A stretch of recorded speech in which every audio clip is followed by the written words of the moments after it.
So we left off on Monday talking about fractions. I want to do a little bit of review of some of our fractions. And then we're going to move on to our next step for our new material for today. We're going to start looking at our operations with our fractions. And we'll start with addition. If I have 2/5 plus 1/6. Now, of course, I always write mine vertically,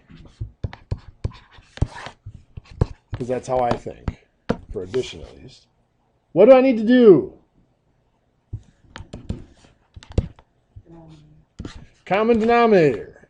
For fifths and sixths, it will be 30. Multiplying them together is about the only thing you can do. What's this one going to become? 12.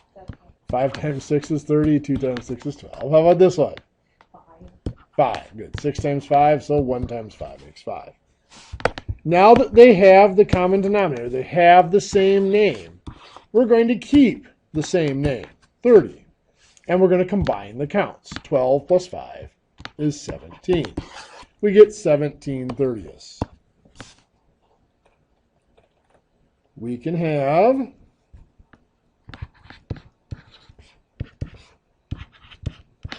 something like this.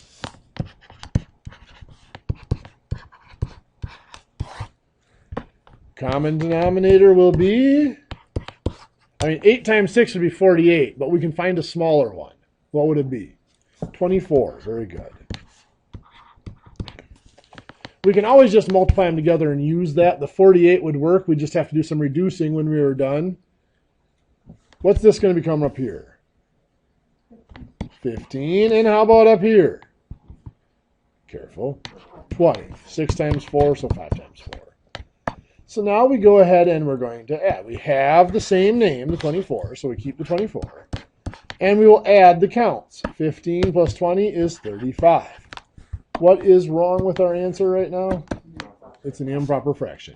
Didn't we say something on Monday about not changing things to mixed numbers, though? That's only when there's variables. Very good, Cody. That's only when there's variables. If there's variables in here, we do not change it. We leave it as improper. Here, it's all numbers, so we can go ahead and change it to a mixed number. So that's 1, and how much would be left over? 35 minus 24 is 11. Very good. 11 24ths.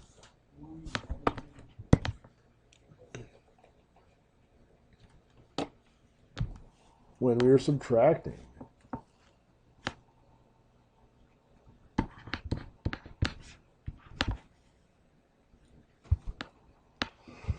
Excuse me. Something like this. So 3/4 minus 5/12. Again, add or subtract, we must have the same name. Must have the common denominator. That in this case will be 12. Yeah, this one's not going to change. That's going to stay 5/12. This one's going to become 4 times what makes 12? 3. So 3 times 3 is 9. So now we go ahead and subtract. We've got the same name, so we're going to keep that same name of 12. We go ahead and subtract. 9 minus 5 is, not everybody at once, 4. Okay, so 4/12. Are we done? No. No, we can see both of those can be divided by 4. Give me a 1/3. When we subtract, it's very common to have to reduce the answer. Even if we did use the smallest possible denominator, we still may have to subtract. So Dad, Yeah. if you have a really difficult denominator, what's the easiest way again? Is it to make that little factor? Okay, let's do this. Let's do 7/12 minus 3/20. So I want to find a common denominator there, right? Mm-hmm. Not an easy task. Within common factor, not common denominator. So I factor the 12, it's 2 times 2 times 3 makes 12. 20 is 2 times 2 times 5. So what that means is this top, they both have 2 2's. This top one needs a 5. Bottom one needs a 3. If I multiply that back up, I get 60. Here I also get 60. My common denominator is going to be 60. They're confused. 'Cause I am. They both have 2's, Yeah, but this one has a 3 and this one doesn't, so I have to put a 3 down here. that's it. Just make them Yeah, look the exact make them the same. This one has a 5 and this one doesn't, so I have to put a 5 up there. So now, basically, what I do is I go back, it's 12 times 5 is 60, 20 times the new factor of 3 makes 60. So 60 is my common denominator. 60 and 60. What's that, Cody? If the two don't match up, that means we don't have a common denominator. Well, they will always have a common denominator. It just might be just multiplying the two of them together.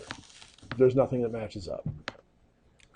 So the 12 was multiplied by 5. So 7 times 5 is 35. 20 was multiplied by 3. So 3 times 3 is 9. So now we subtract. We keep the same name as 60. 35 minus 9 is 26. And now both of those can be divided by 2 to give us 13/30ths. What do you think?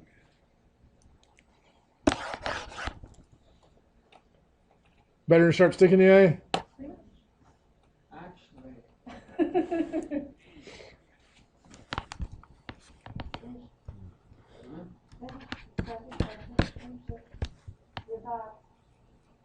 actually might not be so bad. Okay. As long as you have the right. Wow. So let's do some multiplication. If you have 3/4 times 16, what do I put in here? 27. So here, we're going to multiply. Now remember, we talked about cross-canceling. Cross-canceling means you can reduce before you multiply. Let's do it without that first, and then we'll come back and do it with. So when you multiply, you combine the counts, which just means you multiply across the numerators. 3 times 16 is 48. Then you also multiply the names. 4 times 27 is 108. And of course now we would have to reduce. Both of those numbers can be divided by 12. Give me 4/9. Well, we mentioned that word cross-canceling, or some of you may have had it called cross-multiplying, which is kind of deceiving. It's not cross-multiplying. It's cross-multiplying is a separate process of its own. But anyway, we look here and we see that the 3 and the 27, they're diagonally from each other, but they can both be divided by 3, which will give me a 1 and a 9. The 4 and the 16 are diagonal from each other, and both can be divided by 4 to give me a 1 and a 4. Now when I multiply, 1 times 4 is 4, 1 times 9 is 9. And you It's have to already do reduced. diagonal, right? Yeah, they have to cancel diagonally.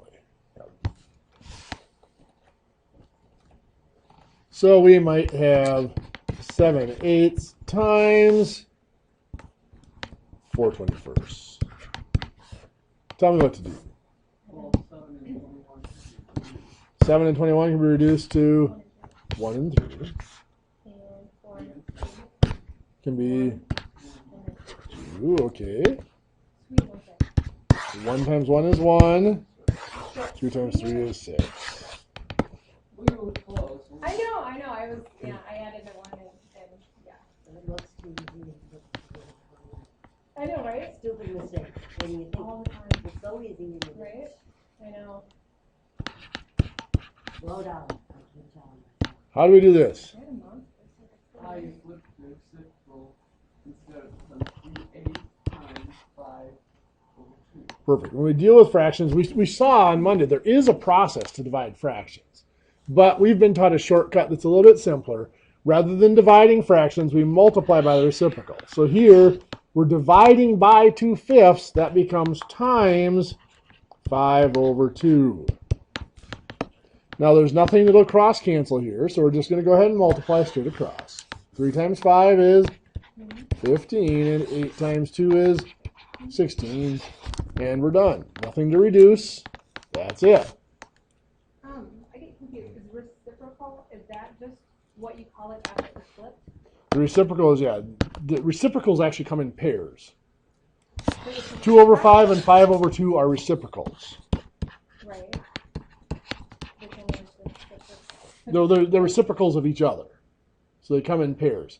So we want its reciprocal, which is the other half of the set. So it's like the opposite. Yeah, it's inverted. Okay. So now let's take a look at, let's do 2/5 divided by 3/4. Can we cross cancel the 2 and the 4?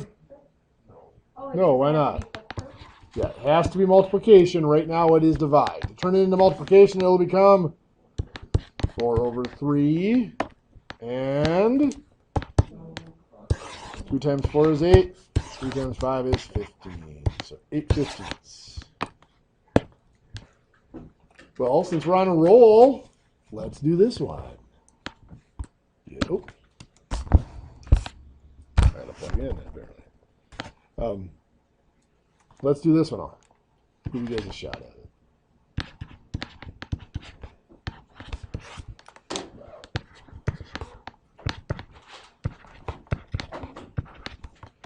Give that one a shot, quick.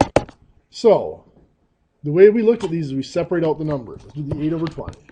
Come on. Both of those can be divided by 4.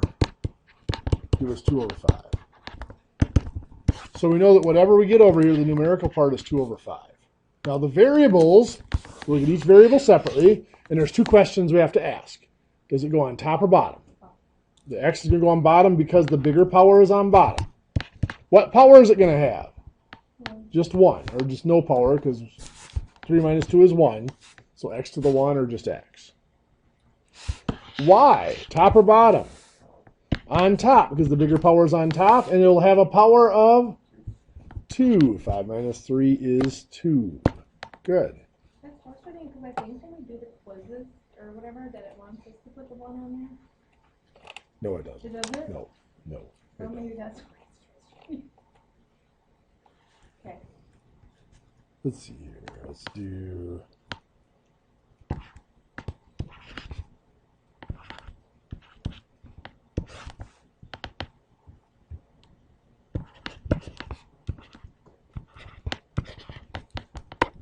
So looking at this one, tell me what to do. So pull up the 18 and 36. Both of those can be divided by 18. Give me 1/2. So over here, whatever we get, the numerical part is going to be 1/2. Notice I did not put the 1 on top. We'll put it in there for now. But there's a chance I might not need it up there. And I'll show you in a minute. Let's look at the A's. It's going to go on top, and it'll be a power of 2. How about the B's? They're just on bottom. There's nothing to do. To correctly state this, right now there's nothing incorrect about it, but again, that proper grammar thing, what should I do to change this answer? Remove the 1. Why? But we don't say 1x or 1 inch, we just say x or an inch. So 1a squared is just a squared. The only reason we'd ever need the 1 up there is if everything else canceled out on top, we would need that 1 up there. But right now we don't need the 1 up there because there's an a squared there. So MyMathLab may count that wrong if you put the 1 in there. It shouldn't. If it does count it wrong, write that down, send me an email because that's what I'll change. If you put a 1 up there, that's technically still correct. I know. It matters. What- And I what- think I do it the right way. Well, and it is more proper that way, but it's yeah. Well, of course, you think you do everything the right way. Almost. Okay. So, sorry. It's true.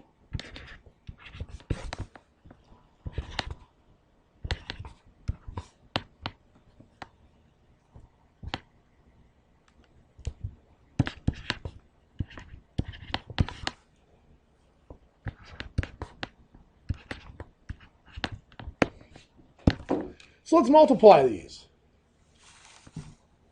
Again, I'm going to separate out the numbers from the variables. 3/8 times 10/21. And I'm going to do any reducing that I can. What can I reduce? Cross cancel. 3 and 21 can give me 1 and 7. Both divide by 3. 8 and 10 can both divide by 2 to give me 4 and 5. So now I can multiply. 1 times 5 is 5. 4 times 7 is 28. So this is 5 over 28. Now I'm going to pull out the variables. So I have the b squared over a times a to the third over b to the fifth. And what all I'm going to do is I'm going to combine them. So I'm going to put the alphabetical order. I'm putting the a to the third first, b squared on top. And on bottom, I'm just going to put ab to the fifth. So now, where's the a go? Top or bottom? Top. Power of 2. Right? 3 minus, think of this as a to the 1, so 3 minus 1 is 2. B goes bottom. Power of 3. B to the third. Any questions?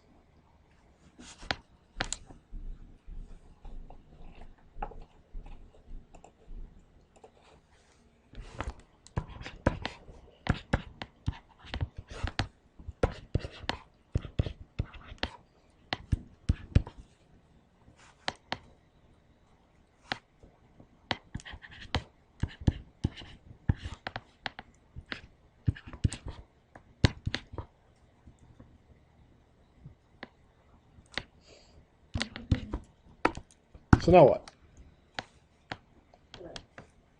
Okay, yeah, the first, we're going to start out, we're just going to rewrite the first fraction. Nothing's going to happen there. But yeah, this is instead of divided by that, it's going to be times the reciprocal. So times 14y to the fourth now moves to the top. 5x squared is on the bottom. So now we go ahead. Nothing we can cross cancel here.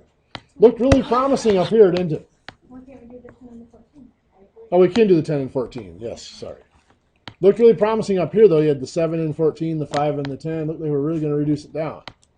But you got to make it multiplication first. So let's pull out the numbers. 7 over 10 times 14 over 5. And we can cross-cancel the 10 and 14 to get 7 and 5.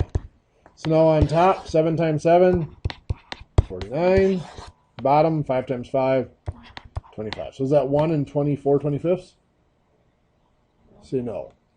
Why not? Because there's variables in it. When there's variables in it, as Cody says, we cannot make it a mixed number. Now we're going to pull out the variables. We've got x to the fifth over y to the third and y to the fourth over x squared. We will combine those. Alphabetical order, so it'll be x to the fifth, y to the fourth, x squared, y to the third, and reduce. Where's the x go? Top, power of 3. Where's the y go? Top, power of 1, so just y. There it is, right there. What do you think? Better than a sharp stick in the eye? No? We were like, yeah.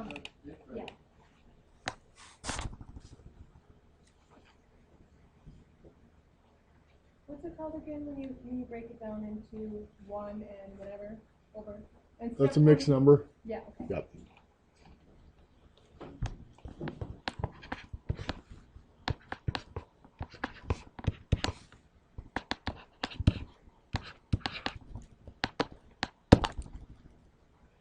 What would we do here? Well,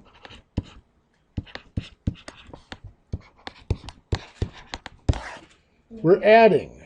Adding or subtracting, we must have a common denominator. How on earth do we find a common denominator between a 12 and a 4b? Can you just pretend that B's not there? No, you cannot. Add a B. Well, let's factor 4b. Well, 4 factors into 2 times 2, and then, of course, there's the b. Let's factor the 12. 12 factors into 2 times 2 times 3. They both have a 2, and they both have a second 2. This one has a b that the bottom one doesn't, so we need a b down here. The bottom one has a 3 that the top one doesn't, so we need a 3 up there. This just gave us our formula for finding not only the common denominator, but the equivalent fraction. What do we have to multiply the 4b by? 3. I multiply by 3 there, I get 12b. I should multiply the top by the same thing to get 9. That's 9 over 12b. What do I have to multiply the 12 by? B. I multiply by b there, I get 12b. First thing I should double check, that denominator is the same as that denominator. So we're good to go. Well, I still have to multiply the top of this by b to get 5b. Here's where it gets just a touch confusing, if you were not confused already. I have the same name, 12b. When I add, I keep the same name of 12b. And I can combine the counts. What is 9 plus 5b? 9 plus 5b. They're not, we cannot combine them because one's 9 ones and the other one's 5 b's. Fun stuff, right? What? Okay, yes, for this one. We can do the numbers. 10 and 5 give us 10 for common denominator. And the larger power of the variable, so x squared. So let's go ahead and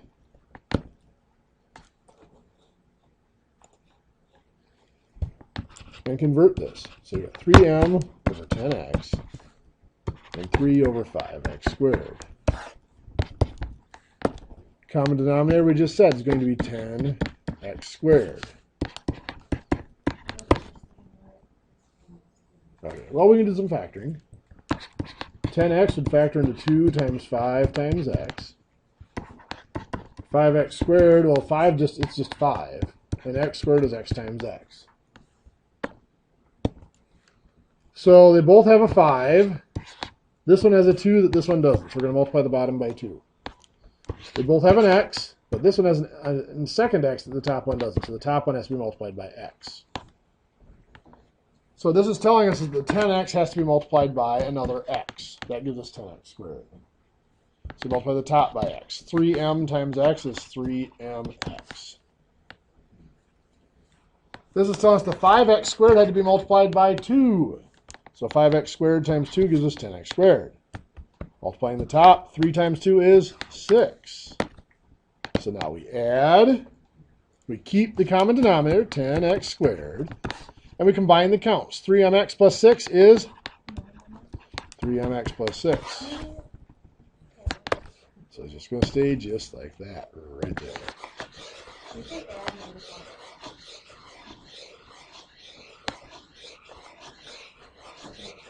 They got it. Okay, sorry. Trying to emphasize the answer. Yeah. Okay. May I ask where we would ever use this in our life? To pass a test by a very sadistic math teacher. By a very what? That's true, but I'm I know. really wondering where would we I know what you're saying. That's exactly what it is. An engineer, scientific researcher, physics research is used. I mean, you said Practical life, not so much. we But were the talking skills. quite a while ago when you said that most males are better with math because they use them more, but actually I disagree with that because females start and use it. The main reason for throwing in the variables is if I just give you 3/4 plus 1/5, there's a fraction button on your calculator. You can just punch that in and do it, and not have any clue why. Just the calculator gives you the right answer.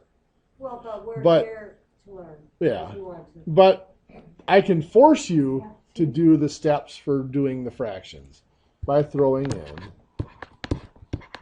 No, then you just get me all confused. Now you have to do it by hand because the calculator won't do it for you. And I understand exactly what you're asking, Tammy, is why on earth do I have to do that? 99.99% chance in your life you'll never have to. But it's the thought process of understanding how the fractions work that we throw those in there so that you have to do that. Well, unless she's going to math, some sort of physics. True. You never know. You may decide you want to be an engineer at some point. Or your kids may want to be an engineer and you might want to help them with their homework. It won't let me do it. I'll let you go near their homework. They tell me I'm stupid and I know nothing. I wouldn't take that from them. Yeah, no, that's when, you have to go to doctor's decisions. No, I got some thread in the back. I'll slow you up. I'll be stupid again. Okay, so on something like this, finding a common denominator. Now we could factor, but remember, let's look at the numbers. What is the least common denominator of 12 and 4? 12. Good. If this was just 12ths and 4ths, we converted both of them to 12ths. But we have the variable there. And for the variable, we take the larger power, which is 3b to the third. So it's going to be 12b to the third will be our common denominator. So what do we have to multiply this by to make it into a b to the third? Do we have to do anything to the number? Do we have to change the 12? No. So we don't have to multiply by a number. We only have to multiply by b squared. B times b squared gives us b to the third. So 5 times b squared is 5b squared. Down here, do we have to change the number? Yeah, we got to change the 4 into a 12, which means we'll multiply by 3. Do we have to change the variable? No, it's b third. We want it to be b third, so that's okay. So what we're doing there is 4 times 3 makes the 12, and the b third is already there. So we have to multiply 3 by 3 makes 9.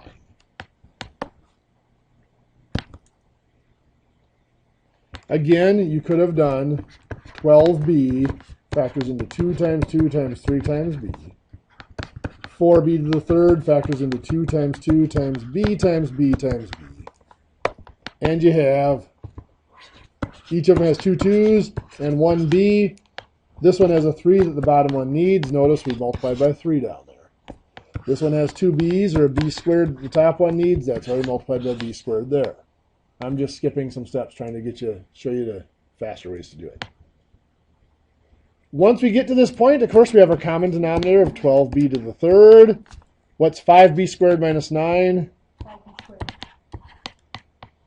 Minus 9. There we go. That's it. 5b squared minus 9. Does it matter if you put the 9 first or the 5b? Well, 9 minus 5b squared is very different than 5b squared minus 9. I mean, like, If it was negative 9 plus 5b squared, that would be fine. like if you were just adding. If you're adding and switch to order, that's fine. Yeah, that doesn't matter. Okay. Yeah. When you're subtracting, though, the order does matter. Yes. That is a wonderful spot for us to go take our break, so let's do it.